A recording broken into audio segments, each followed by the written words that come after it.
kind of difficult to be certain about most of the details of Muhammad's life because the historical sources are so late. Our earliest detailed biographical source on Muhammad's life is Ibn Ishaq's Sirat Rasulullah, which was written more than a century after Muhammad died. And we don't even have what Ibn Ishaq actually wrote. We only have an edited version by Ibn Hisham.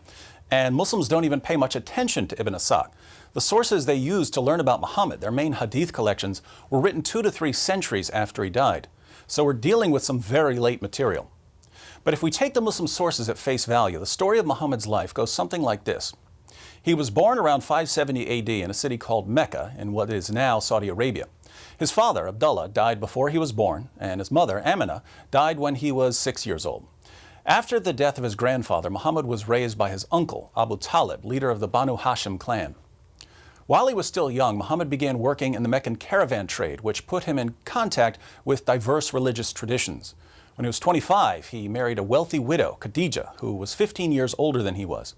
With more leisure time, Muhammad developed the habit of retreating to a cave on Mount Hira for prayer and reflection, as was common for the polytheists of the Meccan Quraysh tribe.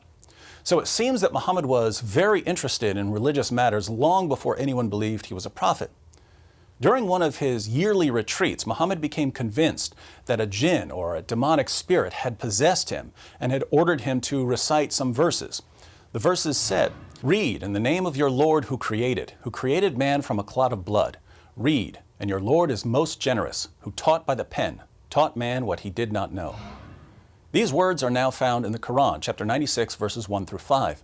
So this is when Muhammad started receiving revelations that would eventually become the Quran. But again, he didn't think that they were revelations at this point. He thought that he was possessed by some sort of poetry demon. He was 40 years old at the time, and he was so embarrassed at the thought of being possessed by a jinn or a demon that he tried to hurl himself off a cliff. But whatever it was that gave him the verses stopped him from committing suicide. Muhammad ran home to his wife Khadija and her cousin Waraka, and it was Khadija and Waraka who persuaded him that he wasn't possessed, he was a prophet of Allah. Muhammad soon began preaching Islam to friends and family members and later to the public. But his messages became increasingly inflammatory. He condemned the religious beliefs of the polytheists of Mecca and he mocked their gods. Not surprisingly, the Meccans eventually started persecuting Muhammad and his followers. And after his wife Khadija and his uncle Abu Talib died, Muhammad decided to flee the city of Mecca. His new city, Medina, was a little over 200 miles north of Mecca. After forming alliances with various non-Muslim groups, Muhammad began robbing the Meccan caravans. These attacks eventually led to a series of battles with Mecca, the Battle of Badr, the Battle of Uhud, and the Battle of the Trench. As war booty poured in, so did new converts.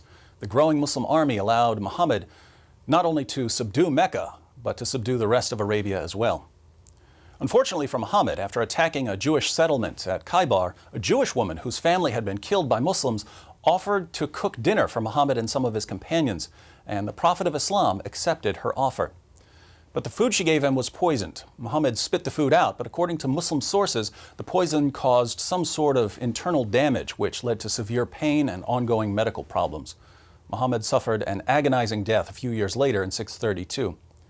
So to put all of this together, we can divide Muhammad's life into 3 main periods. There's the time before he claimed to be a prophet. This would be 570 to 610. There's his time in Mecca after he claimed to be a prophet. This is 610 to 622. And there's his time in Medina as a prophet. This is 622 until his death in 632.